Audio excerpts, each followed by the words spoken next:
Hi, my name's Sean Campbell, and I'm the CEO of Cascade Insights. In this video, I want to talk about the differences between B2B market research and B2C market research, or business to business market research and business to consumer market research. And the first thing we've got to tackle, unfortunately, is that individuals don't have kind of a great memory or a great feeling about the phrase market research. And the reason for this is pretty obvious, right? You're on the phone with Verizon for the better part of an hour, a call that legitimately should have only been a couple minutes.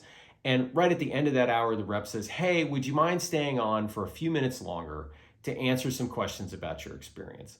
And so this doesn't leave us with a warm fuzzy. We think of it as somewhat wasteful of our time. But this isn't the right way to think about market research. Even in that scenario, you've got an organization that's perhaps desperately trying to get better, and they're using market research as a way to do that. And for me, I find B2B market research, where the emphasis is on how two organizations or maybe several are all cohabitating in the same market landscape and they're trying to win out against one another. A fascinating kind of interplay of titans and startups and challengers. And when you look at B2B market research, one of the first things I would think about is what drives these organizations to consider market research initiatives to begin with. Well, the first thing that drives them, and I would have to say it's probably the most frequent driver, is pain avoidance. And on the pain avoidance side of the ledger, what you have here is scenarios where maybe a competitor is doing a better job selling or marketing than the organization commissioning the research. Or maybe that competing organization just has done a better job figuring out market fit, and they've got products and services that resonate more with the market.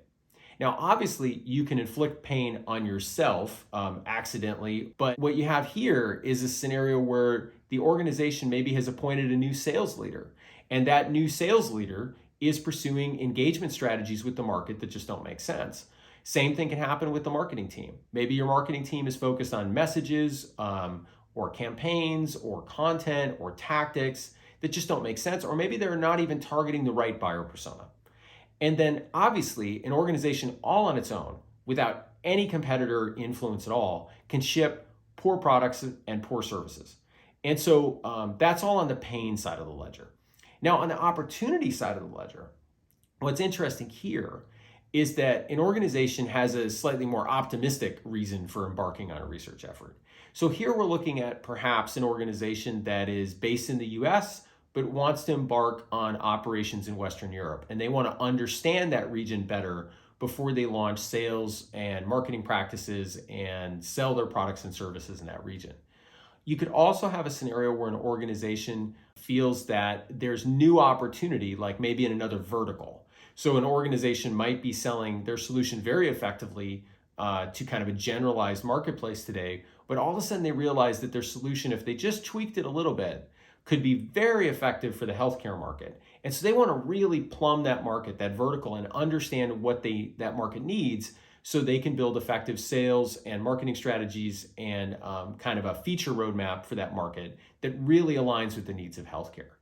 And then sometimes you have scenarios where two organizations are combining forces, like a merger and an acquisition, and you want to have research that can give you a roadmap as to how to take that now new organization to somewhat new heights.